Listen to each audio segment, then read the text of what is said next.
이제 왕이 왕정 시대가 되기 전에, 통일 왕국 시대가 되기 전에 과도기 상태였습니다. 마치 중국 역사에 보면 춘추 전국 시대처럼 영우 호굴들이 나와서 그 어려움 속에 있던 나라들을 도와주는 그런 내용들이 나옵니다. 그래서 성경에 나와 있는 많은 영웅들에 대한 이야기들이 사사기서에 기록되어 있습니다. 이것이 사사기로 명명된 이유는 사사기 2장 16절에 보면 여호와께서 사사들을 세우사, 그런 말씀이 있습니다. 이 사사라고 하는 말은 지배자, 구원자, 해방자라는 뜻을 가지고 있는데, 이스라엘 백성들이 어려움 속에 빠졌을 때에 그들을 도와주는 구원자로 세우셨습니다. 또 그들의 문제가 있을 때에 재판을 해주기도 했습니다. 마치 나라가 편치 못했을 때에 그 위기들을 도와주는 영웅들 같은 그런 사람들이 사사였습니다. 사사기의 기록자는 유대 전승에 의하면 사무엘이라고 그렇게 말합니다. 그러나 정확한 내용은 잘 모릅니다. 주의 성경절은 이스라엘에 왕이 없으므로 각각 그 소견에 옳은 대로 행하였더라. 이스라엘에 왕이 없었다고 하는 표현이 4번 나옵니다. 장소는 가나안 땅이었고 기간은 이제 가나안 정복했던 그 시대를 1405년으로 잡습니다. 그렇게 해서 한 350년간의 사울 왕정이 수립되기 전까지 기간을 잡고 있습니다. 그래서 하나의 도표를 그려본다면 여호수아는 전진하는 직진으로 묘사할 수 있다고 하면 사사기서는 뺑뺑이를 도는 것입니다. 여기 원적인 악순환 그러는데요. 자, 이 악순환을 이렇게 묘사할 수 있습니다. 여호와도 알지 못하는 새로운 세대가 되어서 그들은 하나님께 대한 충성을 잃어버리고 자기 의견에 옳은 대로 그렇게 사는 정말 황폐된 시대였는데요. 자, 여기 보면 그래서 그들이 하나님을 떠나서 죄를 짓고, 죄를 지으면 무슨 일을 그 다음에 일어나게 될까요? 죄의 결과들이 오는데 이방인들의 공격들을 받으면서 압제를 당하게 돼요. 그러면 그들이 울며 불면서 도와달라고 하나님께 간구를 하게 되면 그때마다 하나님은 누구를 보내세요? 사사들을 보내어서, 구원자를 보내어서 도와주지만은 또 그 구원자가 죽고 나면 또 그 은혜를 잊어버리고 망각하여 죄를 짓습니다. 자, 이스라엘 백성들이 대표적으로 지은 죄가 혹시 뭘까요? 혹시 기억하시겠어요? 우상숭배. 그렇죠. 우상숭배를 많이 지었습니다. 자, 우상숭배 가운데 대표적인 우상이 누구였을까요? 바알과 아세라, 가나안 종교에서 발견하게 되는 것입니다. 자, 하나님께서 이것을 실제 우리의 신앙생활에 적용을 시켜보면 우리도 그런 순환을 돌고 있는 수가 많이 있습니다. 하나님께서 우리에게 은혜를 베푸시지만 은혜를 베풀고 나면 은혜를 많이 받으면 우리가 뭐 해야 될까요? 네, 감사하고 찬양하고 또 받은 은혜를 하나님께 영광 돌리고 또 이웃에 대한 봉사로 해야 되는데 많은 경우에 은혜를 받은 후에 뭐 하게 될까요? 뭐 하면 이스라엘 백성처럼 그와 같은 죄악의 순환 고리 속에 넘어가게 될까요? 그것은 하나님의 백성들이 가장 자주 짓기 쉬운 죄가 있는데 그게 무슨 죄일까요? 잘 모르겠죠. 그 죄는 은혜를 덩하니 하는 것입니다. 은혜를 덩하니 하게 되면 우리가 뭐 하게 되는가 하면 죄를 짓고 또 죄를 지으면 반드시 죄에 대한 결과 고통이 우리에게 오는 것입니다. 우리에게 있어서 고통과 아픔을 주지 않는 죄는 없습니다. 죄는 관계를 파괴하거나 우리에게 문제를 가져오고 시련들을 가져오고 우리를 넘어지게 만듭니다. 우리는 고통이 있을 때마다 주님께 나가서 회개하고 우리의 죄를 고백하면 주님은 또 용서의 은혜를 베푸시고, 문제는 또 무엇인가 하면 우리는 그러한 죄들을 계속 지으면 주님께서 우리를 용서해 주시기는 하지만 우리의 믿음의 수레바퀴는 점점 아래로 내려가게 되는 것입니다. 그 이유는 그 수레바퀴의 중심에 언제나 자기가 자리 잡고 있기 때문입니다. 자기가 왕인 경우에, 자기 소견대로 옳은 대로 행하는 경우에는 끊임없이 우리는 이 사사기에 나오는 수레바퀴를 벗어날 수가 없습니다. 등한히 함으로 모든 죄악은 깨어있는 일과 은밀하게 기도하는 일을 등한히 함으로 시작된다. 그 다음에는 다른 종교적 의무를 등한히 하게 되고 그 다음으로는 각종 죄악의 길이 열리게 된다. 안전한 사람은 아무도 없다. 우리의 과거의 경험이 어떠하든지 우리의 지위가 어떠하든지 상관없이 우리는 끊임없이 깨어 기도할 필요가 있다. 예, 여기 정은복음에 말씀하시기를 모든 죄악은 깨어있는 일과 은밀하게 기도하는 일을 등한히 함으로 시작된다 그랬습니다. 우리가 이 일을 등한히 하게 되면 각종 죄악의 길이 열리게 되는 것은 공식과 같습니다. 그래서 우리는 안전한 사람은 아무도 없습니다. 우리는 뭐 하는 일에 집중해야 할까요? 말씀 보는 일에, 기도하는 일에, 또 깨어있는 일에. 깨어있다고 하는 것은 구체적으로 뭘 얘기하는 것 같아요? 정신 차리고. 정신 어떻게 하는 게 정신 차리고 있는 것일까요? 바로 하나님의 일에 관심을 쏟는 것을 이야기하겠죠. 우리가 정신을 못 차린다고 하는 것은 이 세상의 일들의 분주에서 세상적인 염려로 인하여 때로는 자기 본명으로 인하여서 우리가 주님을 떠나버릴 수도 있습니다. 생의 빛에 보면 우리가 하나님을 떠나게 되는 원인들 가운데 한 가지가 자신의 부족을 많이 생각하는 것도 하나님을 떠나는 원인이 된다고 합니다. 우리가 자기 자신의 부족을 살펴봐야 되지 않겠어요? 근데 왜 그것이 하나님을 떠난 원인이 될 수 있을까요? 자기를 보면 절망 속에 빠집니다. 예. 자기를 점검하는 일은 중요한 일이지만 그 속에서 우리는 주님을 봐야 합니다. 나의 문제를 도와줄 수 있는 주님을 보지 못하고 끊임없이 자기만 명상하면 주님을 명상해야 될 그 시간을 우리가 빼앗는 것과 같습니다. 그래서 우리의 모든 생각과 관심이 주님을 바라보고 우리를 향한 주님의 뜻이 무엇인지를 깨달을 수 있을 때 그때 깨어있다고 말할 수 있겠습니다. 잠자는 사람은 자기가 무슨 소리를 하는지 어떤 처지에 있는지를 분별하지 못하는 것처럼 우리가 영적으로 잠들어 있을 때 그와 같은 일이 일어나게 될 것입니다. 그래서 깨어있는 사람을 다른 말로 하면 분별하는 사람이라고 말할 수도 있겠습니다. 나의 영적인 상태가 어떠한지, 또 이 세상이 어디로 가고 있는지, 또 오늘 우리를 향한 하나님의 뜻이 무엇인지를 분별할 수 있는 사람, 그는 깨어있는 사람이라고 생각합니다. 또 깨어있는 사람은 매일 아침 정해진 시간에 깨어서 주님과의 개인적인 살아있는 관계를 가지는 사람이라고 생각합니다. 또 깨어있는 사람은 우리가 성도들이 해야 되는 마땅한 일들, 그것이 무엇입니까? 성경 보고 교과 공부하고 서로 은혜를 나누는 일입니다.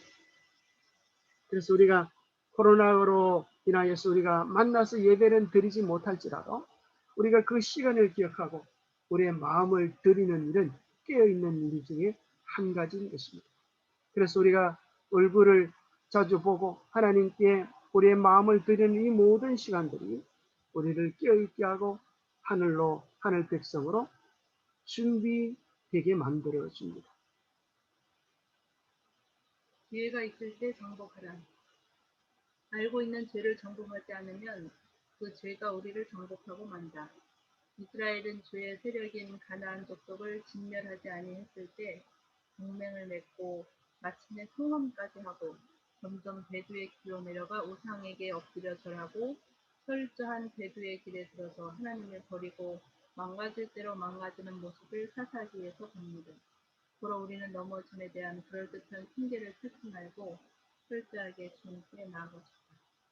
예, 이스라엘 백성은 하나님께서 가나안 땅을 약속으로 주셨습니다.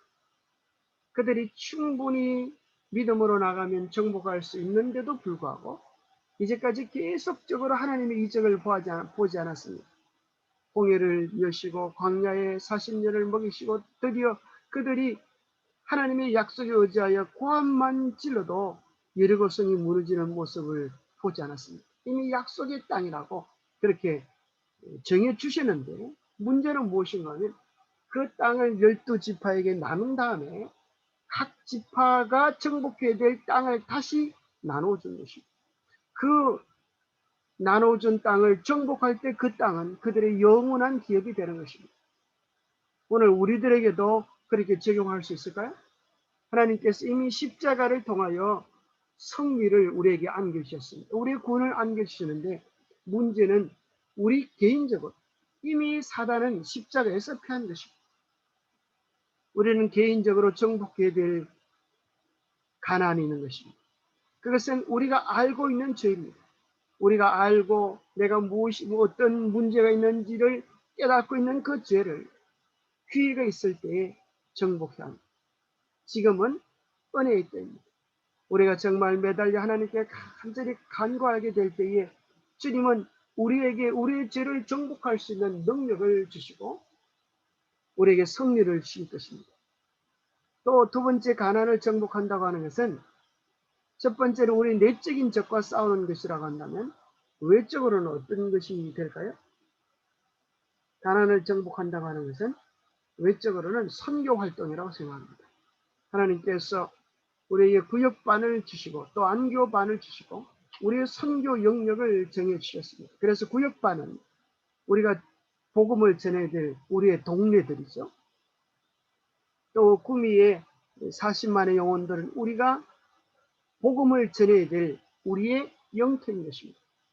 그래서 우리가 이 복음을 전할 수 있는 기회 어떻게 하면 우리가 이 구미라고 하는 땅을 주님께 드릴 수 있을까? 이 영혼들에게 복음을 전할 수 있을까? 여기에 대한 고민들을 가지면서 우리의 내적인 전쟁, 우리 속에 있는 죄를 정복하고 외적인 전쟁, 사람들을 만나서 복음을 전하고 이 세상의 사단적 문화를 깨뜨리고 이 세상을 신앙적 문화로 그렇게 뒤바꾸는 문화혁명, 문화운동을 주께서 우리에게 주신 것입니다. 그런데 이스라엘 백성들은 가나안 땅을 정복하지 않고 뭐 했어요? 진멸하지 않아요. 하나님의 명령은 진멸하는 것이었는데 그들은 동맹을 맺고 나중에 결혼까지 하게 되어지고 그래서 점점 우상 숭배에 빠져서 배도의 모습으로 그렇게 나가는 것입니다. 그래서 사사기 결론 부분에 보면 얼마나 이스라엘 백성들이 망가졌는지 참으로 끔찍한 모습을 발견하게 됩니다. 자, 사사기를 지도로 그려본다면 이렇게 그려볼 수 있습니다. 약속의 땅에 도달하긴 했는데, 자, 여기 이제 이게 무슨 모양 같아요? 재판하는 사사들의 여기 이제 사사들이 재판하는 모양입니다. 그리고 동그라미가 이제 몇 개 같아요? 동그라미가 몇 개죠? 네, 일곱 개는 뭘 뜻하는 것 같아요? 동그라미 7개는 뭔지 잘 모르겠죠. 조금 전에 있었던 죄악의 순환, 그죠? 하나님께 은혜를 베푸시고 백성들은 또 잊어버리고 죄를 짓고 그럴 때마다 고통이 있고 고통이 있을 때마다 회개하고 그럴 때마다 고통이 울부짖을 때마다 사사를 보내시고 사사를 보내어서 은혜를 베풀지만 또 있고 하는 그런 순환들이 7번 반복된다는 소리고 자, 그 밑에 보면 사랑의 모양 하트가 그려져 있어요. 이게 무슨 얘기일까요? 예, 위에는 이제 사사들의 이야기고 밑에 있는 하트는 뭔가 하면 바로 그 사사기 시대의 사랑의 이야기, 룻기가 나온다는 거죠. 그 같은 시대, 동시대에 믿음이 없는 사람들은 또 넘어지고 넘어지지만 믿음이 있는 룻에 대한 이야기가 하나님의 백성들, 약속의 메시아를 준비하는 그러한 기초를 놓는 것을 보게 됩니다. 자, 그래서 7번 타락과 구원의 순환 주기표를 우리가 보고 있는 것입니다. 첫 번째는 이제 그들이 우상 숭배를 하여 또 죄를 짓고 메소포타미아에서 8년간 종살이하고 그들이 탄원을 하고 그때 보내줬던 첫 번째 사사가 이제 운니엘이라고 하는 사사입니다. 운니엘을 통하여 구원을 얻고 그래서 평화가 오면서 40년의 평화가 오고 그 다음에 또 그들이 죄를 짓고 모압이 그들을 공격해서 18년간 종살이하고 에웃이라고 하는 구원자를 보내고 하는 이런 일들이 이제 계속적으로 반복이 됩니다. 자, 사사들의 이름을 쭉 한번 읽어보세요. 운니엘, 에훗, 삼갈, 드보라, 기드온, 입다, 삼손. 예, 여기 보면 이제 여러분이 아는 유명한 사사가 나오죠? 삼손, 또 누가 나옵니까? 기드온. 기드온 또. 이 가운데 여자도 있을까요? 네, 여자 사사가 누굽니까? 드보라. 아, 그렇죠. 여자 사사도 참 나오는 것입니다. 하나님의 사업을 위하여 여자들의 역할도 필요한 것입니다. 자, 타락의 원인을 보면은 등한히 한 사명 때문에 타락하게 되어졌습니다. 그래서 사사기 1장에 보면 쫓아내지 못하였으며 하는 표현들이 계속 나옵니다. 여호와께서 유다와 함께 계셨으므로 그가 산지 주민을 쫓아내었으나 골짜기의 주민들은 철병거가 있으므로 그들을 쫓아내지 못하였으며 베냐민 자손은 예루살렘 거주하는 여부스 족속을 쫓아내지 못하였으므로 여부스 족속이 베냐민 자손과 함께 오늘까지 예루살렘에 거주하니라. 문하세가 베스안과 그에 딸린 마을들의 주민과 다낙과 그에 딸린 마을들의 주민과 돌과 그에 딸린 마을들의 주민과 아블로함과 그에 딸린 마을들의 주민과 무기또와 그에 딸린 마을들의 주민들을 쫓아내지 못하며 가나안 족속이 결심하고 그 땅에 거주하였더니 이스라엘이 강성한 후에야 가나안 족속에게 노역을 시켰고 다 쫓아내지 아니하였더라. 자, 이게 보니까 힘이 없을 때는 쫓아내지 못하다가 이스라엘이 강성한 후에는 그들을 쫓아내야 하는데 쫓아내지 아니하고 가만히 보니까 이 사람들을 뭘 시켰어요? 노역을 시키면 이거 뭐 쫓아낼 필요도 없고 일 시키고 우리가 도움을 받으면 되지 않겠는가 이런 생각을 하는 것입니다. 하나님의 큰 명령을 그들의 입장에서 타협하고 애놀이하는 것입니다. 자, 그들이 생각하기에 쫓아내면 그들이 없어지지만은 노역을 시키면 종이 생기는 건 아닌가.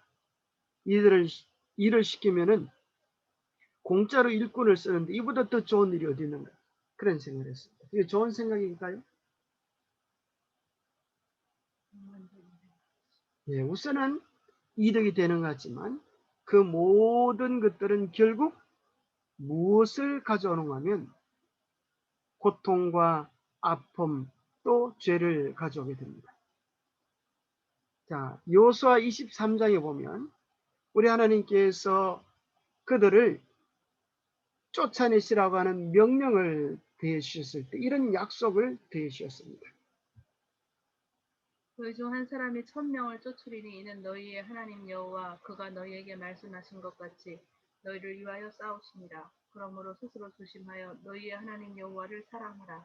너희가 만일 돌아서서 너희 중에 남아있는 이 민족들을 가까이하여 더불어 혼인하며 서로 왕래하면 확실히 알라. 너희의 하나님 여호와께서 이 민족들을 너희 목전에서 다시는 쫓아내지 아니하시리니 그들이 너희에게 올무가 되며 덫이 되며 너희의 옆구리에 채찍이 되며 너희의 눈에 가시가 되어서 너희가 마침내 너희 하나님 여호와께서 너희에게 주신 이 아름다운 땅에서 멸하리라. 예, 여기 보면은 자, 쫓아낼 수 있는 그 능력과 힘이 어디서 온다고요? 그죠?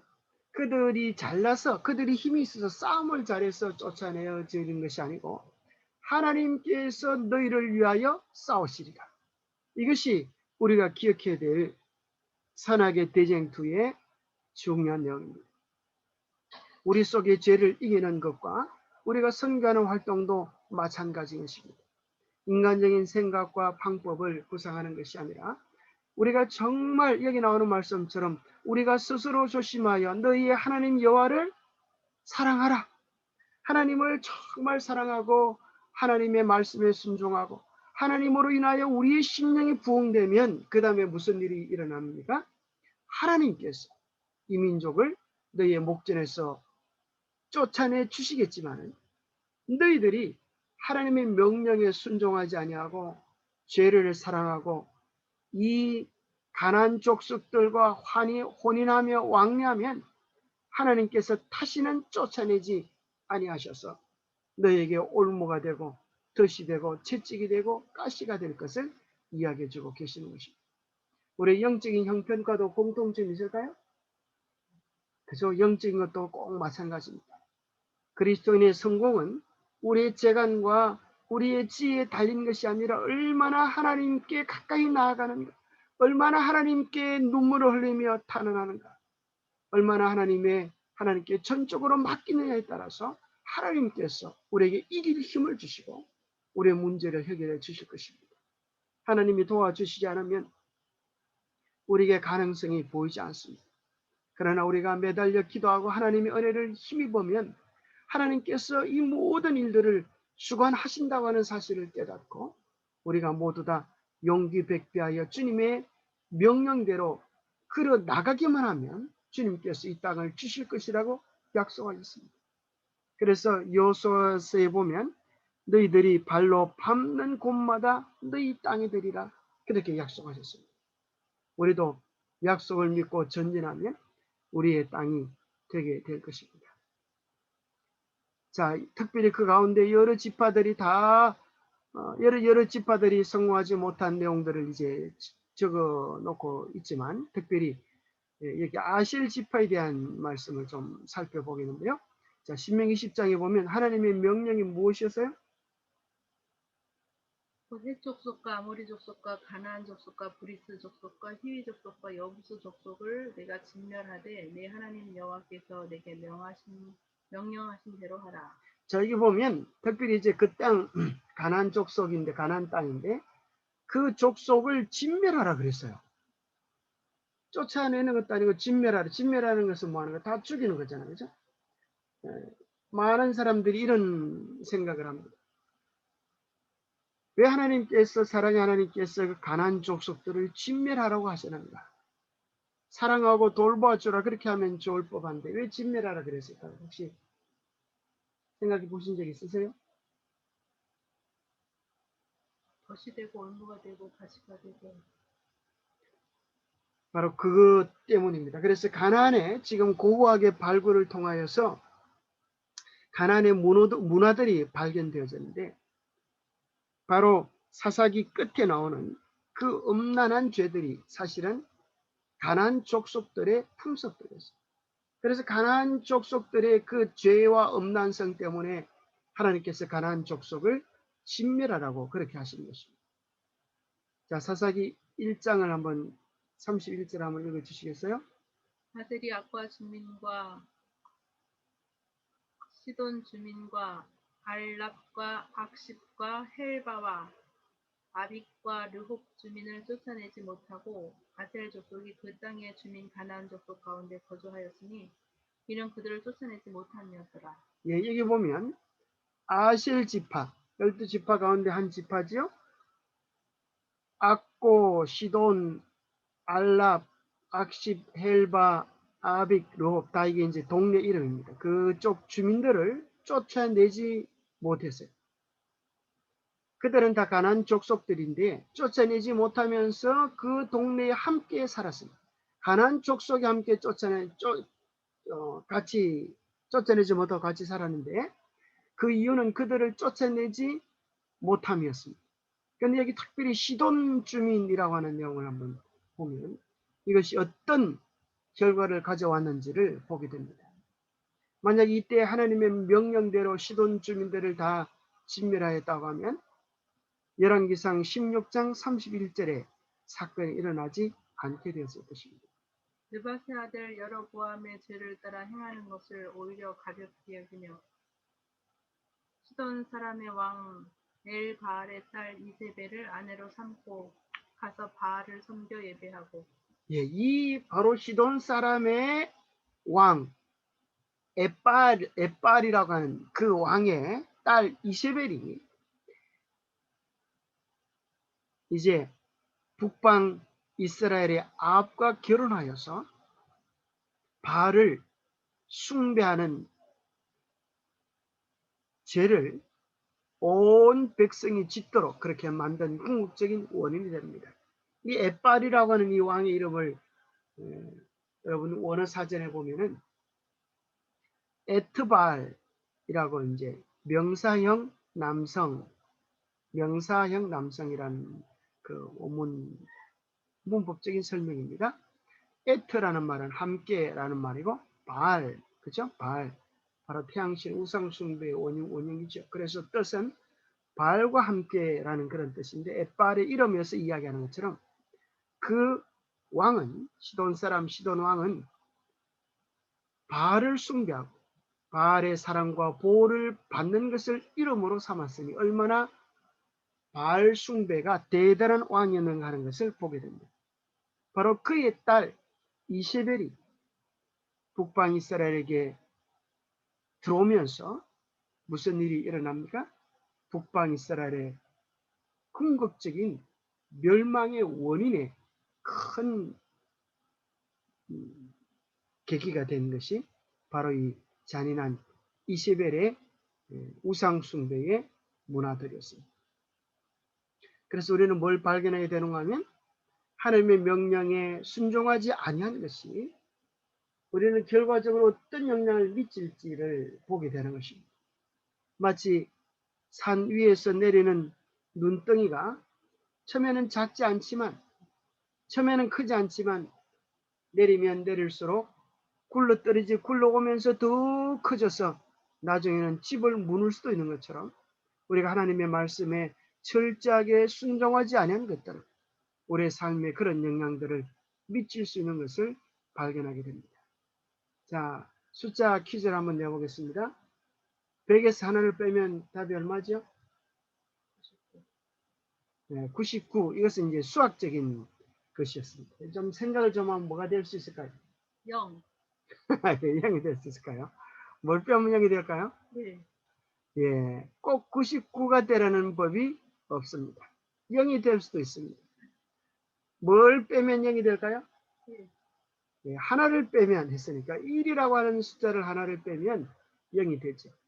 또한 100에 하나를 더하면 꼭 101이 되라는 법이 없습니다. 0을 하나 더하면 1000이 되고 9를 하나 더하면 9100이 될 수도 있습니다. 우리에게 무슨 생각을 하는 것입니까?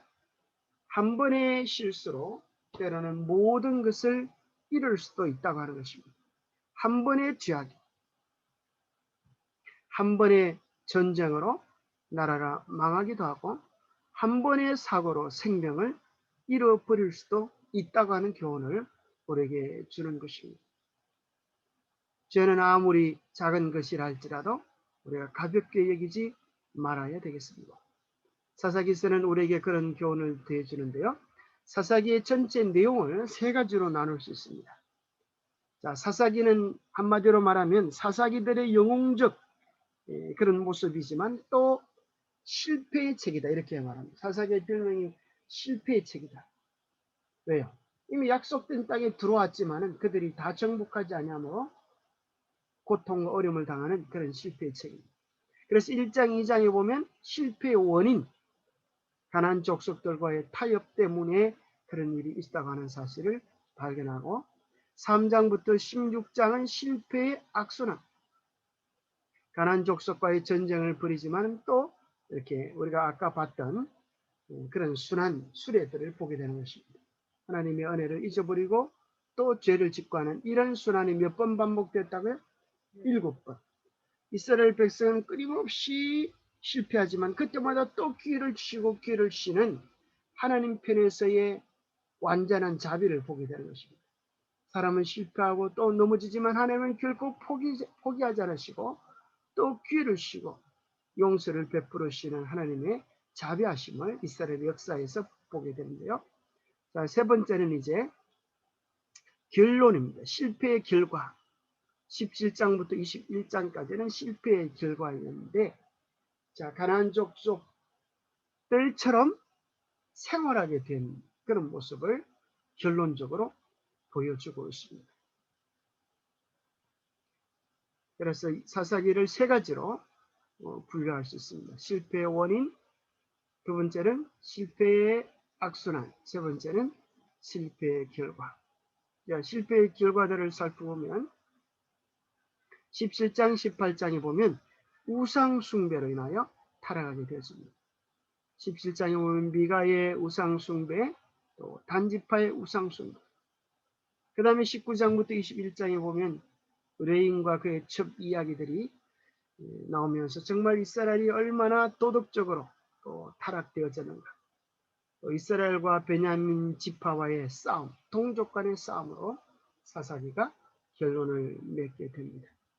그래서 사사기의 특별히 17장부터 21장까지는 왕이 없으므로라고 하는 이 표현이 이 결론 부분에 4번 나오면서 사사기는 뭘 고대하게 만드는가 하면 이제 왕정시대에 대한 기대, 왕이 없으므로 이런 일들이 일어났기 때문에 그들에게 정말 경건하고 지도력을 가진 통치자의 필요에 대한 이야기로 사사기가 마무리 지으면서 이제 새로운 왕의 도래를 우리에게 기다리게 합니다.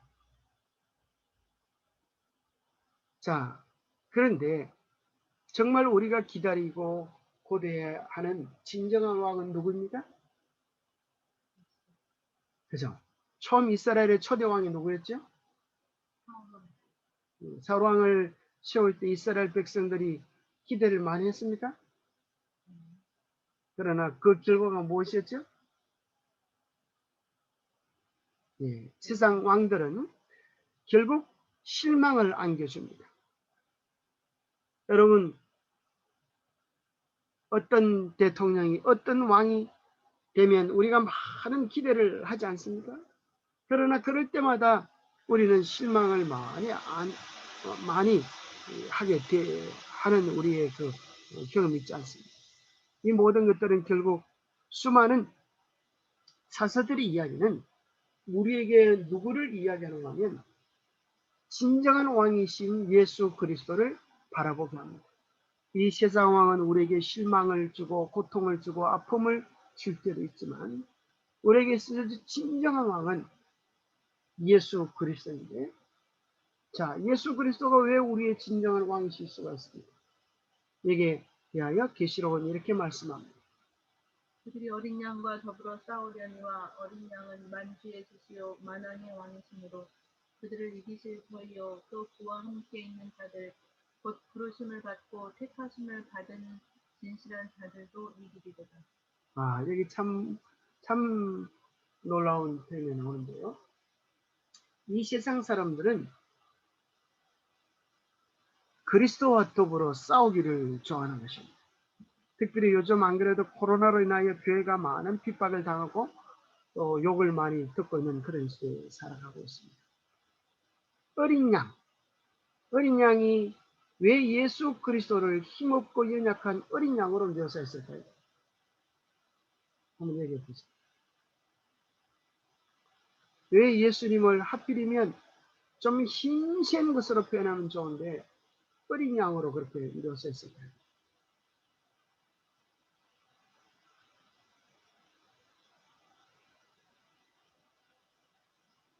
자, 어린 양은 많은 데에 썼던 표현이죠. 제사 지낼 때 우리의 죄를 위한 속죄 양이지 않았습니까?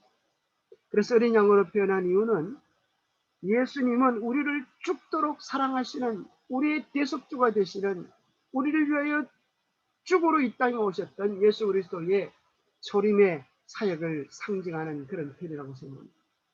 그런데 우리를 죽도록 사랑하신 그 예수 그리스도를 우리의 구주로 받아들이지 아니하면 우리는 나중에 어떤 왕을 만나게 되는가 하면 우리를 심판하실 사자 같으신 왕을 만나게 됩니다. 그래서 예수 그리스도의 품성을 상징하는 두 짐승이 있는데 그것은 어린 양과 사자인 것입니다.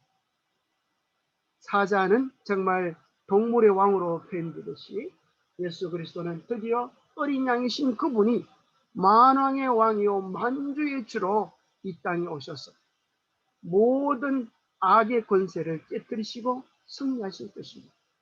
그런데 또 감사하고 놀라운 사실은 예수 그리스도께서 승리하실 뿐만 아니라 오늘 우리에게 주시는 놀라운 약속 가운데 한 가지는 누구도 승리한다 그래요?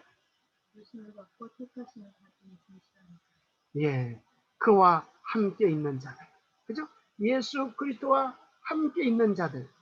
매일 예수님과 함께 동행하는 자들은 그들도 예수님처럼 승리를 맛보고 그 영광에 동참할 것이라고 하는 것입니다.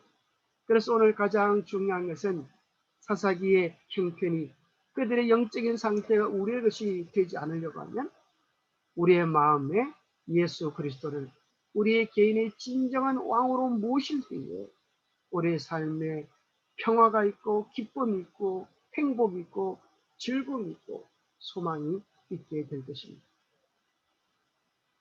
모든 사람의 마음속에 이 요지가 충분히 자리를 잡아야 한다. 우리가 그리스도를 구속주로 받아들이면 우리는 그분의 통치자로 받아들여야 한다. 우리가 그분을 우리의 왕으로 인정하고 그분의 계명에 순종할 때 비로소 우리는 그리스도를 우리의 구주로 확신하고 완전히 믿고 신뢰할 수 있게 된다. 그러므로 우리는 하나님께 대한 우리의 충성을 증거해야 한다. 그러면 우리는 믿음 안에서 진정한 상식을 갖게 될 것이다. 그것은 역사하는 믿음이기 때문이다. 예, 모든 사람, 많은 사람이 아니라 모든 사람, 모든 그리스도인의 마음속에 이 요지가 충분히 자리 잡아야 하는데 그리스도를 우리의 구주로만 모실 뿐 아니라 그분을 우리의 왕으로, 우리의 통치자로 받아들여야 한다고 하는 것입니다.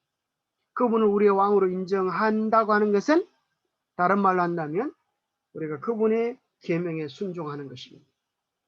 우리가 그분의 계명에 순종하고 그분께 우리의 충성을 드릴 때 여기 보면 믿음 안에서 진정한 사슬을 갖게 될 것이다. 그런데 이게 무슨 표현 같아요?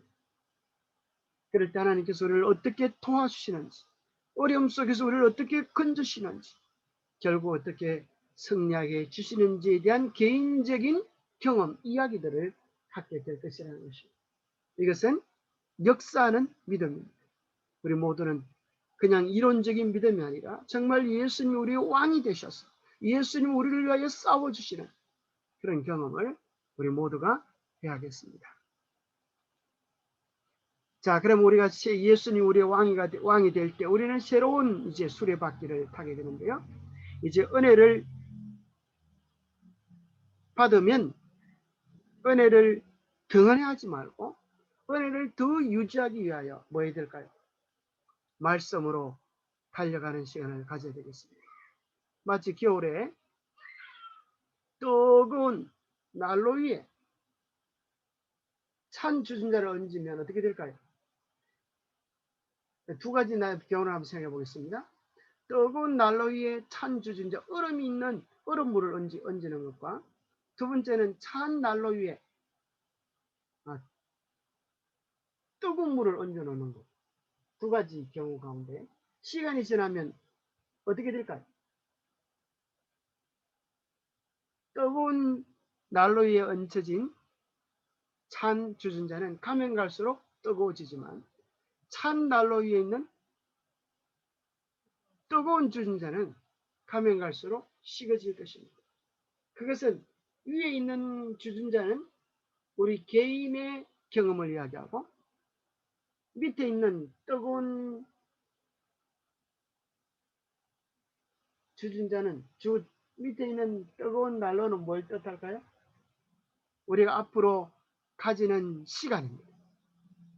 우리가 어떤 시간을 앞으로 유지하냐에 따라서 오늘 우리의 형편이 어떠하든 우리의 마음이 더 뜨거워질 수도 있고 더 냉랭해질 수 있다고도 하는 것입니다. 그래서 우리는 매일 말씀으로 우리의 심령을 뜨겁게 해야 되겠습니다.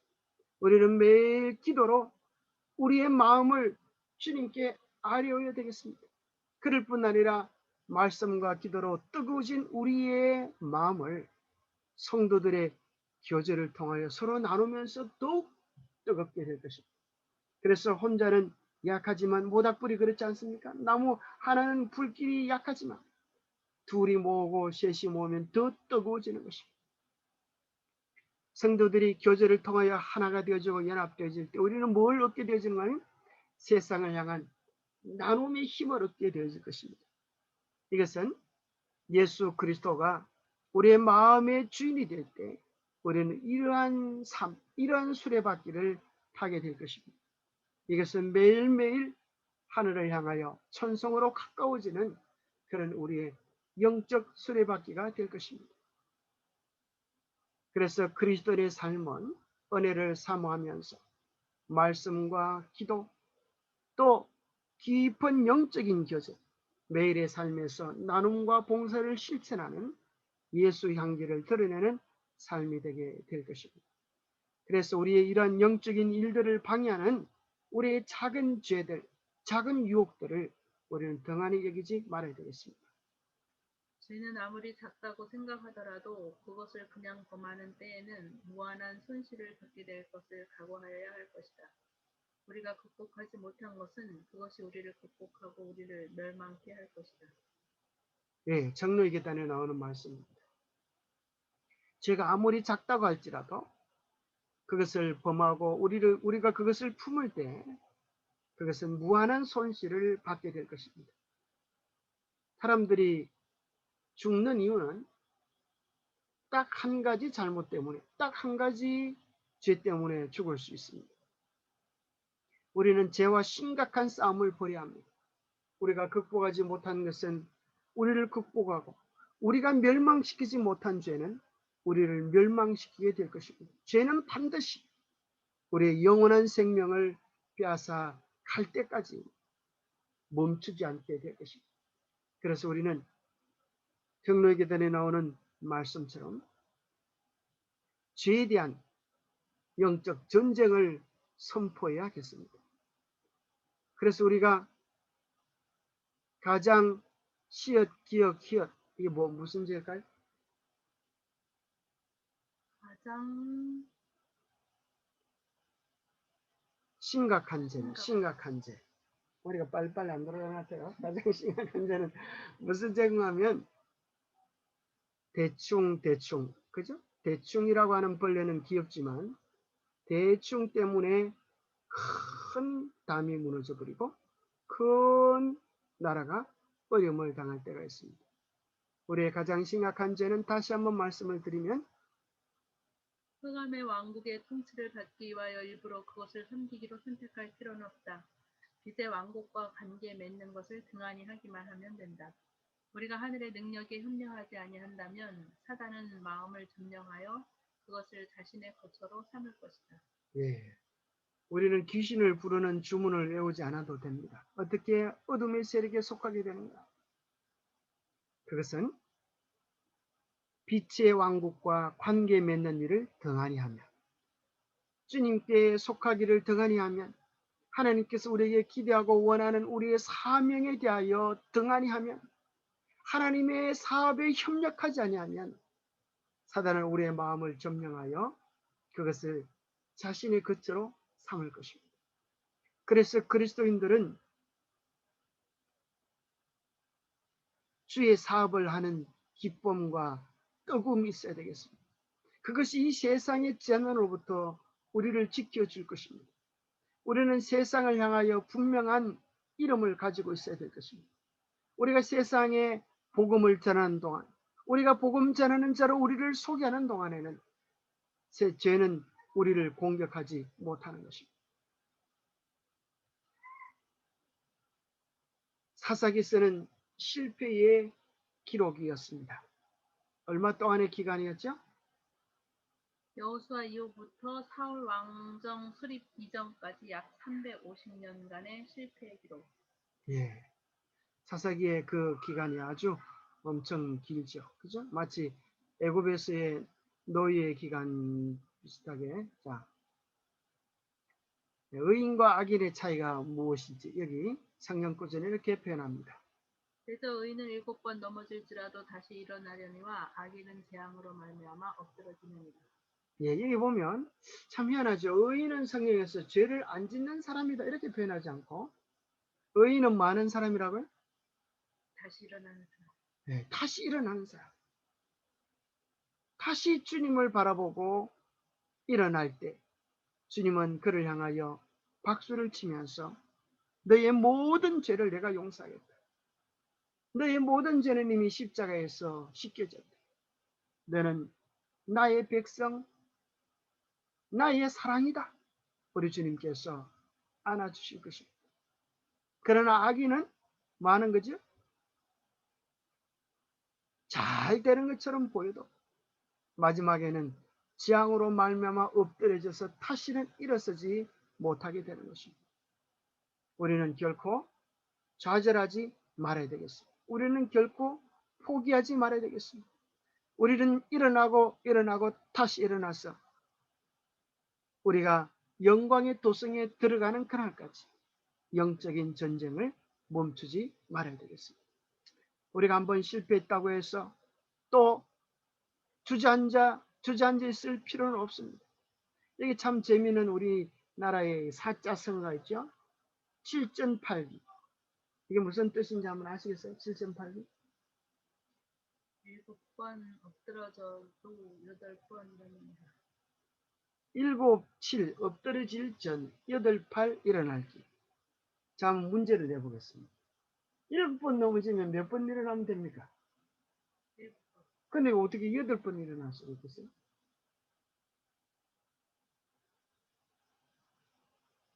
어렵죠. 자, 7.8기.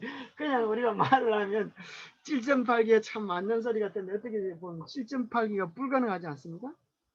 7번 넘어지면 7번만 일어나면 일어나는데 왜 8번 일어나죠? 그래서 이 엎드려져 이 7이라고 하는 것을 8이라고 하는 것을 이렇게 하면 좋겠습니다.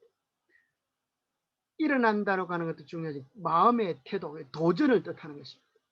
한번 도전하는데 도전했는데 또 실수를 했어요. 그럼 한 번이 되지 않습니까? 2번 도전했는데 또 실수를 했어요. 3번 도전했는데 또 실수하고 4번 도전했는데 6번, 7번 도전했는데 또 7번째 실수를 했지만은 그러나 주저하지 않고 다시 도전을 하니까 도전이 몇 번째가 돼요? 8번째. 그래서 7.8기가 되는 것입니다. 그래서 우리에게 있어서 도전하는, 신앙을 향하여 전진하는 그런 믿음의 태도를 가져야 되겠습니다. 다시 한번 전전의 말씀들을 보면 우리의 실패의 원인은 결코 능력이나 힘의 부족이 있지 않습니다. 하나님을 얼마나 온전히 가까이 하느냐, 이것이 우리의 문제가 될 것입니다. 능력이나 힘의 부족 오직 너희의 하나님 여호와께 가까이 하기를 오늘까지 행한 것 같이 하라. 이는 여호와께서 강대한 나라들을 너희의 앞에서 쫓아내셨으므로 오늘까지 너희에게 맞선 자가 하나도 없었느니라. 예, 여호수아가 또 그의 백성들에게 이야기했던 것처럼 오늘 여러분들에게도 하나님께서 이렇게 말씀하십니다. 오직 너희의 하나님 여호와께 가까이 하기를 오늘까지 행한 것 같이 하라. 이제까지 여러분들이 신앙을 잘 해오셨던 것처럼 이제 다시 한번 용기를 내셔서 우리가 해야 될 일들을 잘 감당할 때 주님은 마지막 싸움에서도 승리하게 하시고 우리를 영원한 구원의 나라로 인도해 주실 것입니다. 그래서 힘과 능력은 우리에게 있는 것이 아니라 우리가 얼마나 하나님과 친근히 행하느냐에 달려있는 것입니다. 그래서 우리 모두는 정복해야 될 우리의 죄와 정복해야 될 선교적 사명을 이루면 좋겠습니다. 여호와는 나의 힘이요 노래시며 나의 구원이시로다. 다 쫓아내지 아니한 그들이 옆구리에 가시가 되었다. 내가 좋은 마음을 품지 않으면 죄가 너를 지배하게 할 것이다. 죄는 너를 다스리고 싶어 하지만 너는 죄를 다스려야 한다. 우리 안에는 언제나 우리를 지배하고 싶어하는 죄가 있습니다. 그러나 우리는 그 죄를 다스려야 합니다. 주님의 주시는 능력으로 우리는 그 일을 할 수 있습니다. 다윗과 골리앗이 싸우는 것처럼 다윗이 가만히 있으면 골리앗에게 죽임을 당할 수밖에 없습니다. 그래서 살익을 다하여 그가 물매를 던지는 것처럼 우리도 선악의 대쟁투 속에 주님을 의지하면서 최선을 다하는 일을 해야 하는데, 그 일은 큰 일이 아니라 아주 작은 일로부터 시작할 수 있다고 하는 것입니다. 그 어떤 작은 일이라도 시시하게 보지 마라. 그걸 기가 막히게 해버렸을 때 당신은 가장 우뚝 솟을 수 있을 것이다. 큰 일은 때로는 큰 데 달리는 것이 아니라 우리가 맡은 사소한 일처럼 보이는 일, 그것을 기가 막히게 잘해버렸을 때 우리는 성장하는 새로운 신앙의 모습으로 변모하게 될 것입니다. 꽃이 떨어져서 열매를 맺듯이 씨가 썩어져 싹이 나듯이 실패를 거듭하여 성공에 이른다.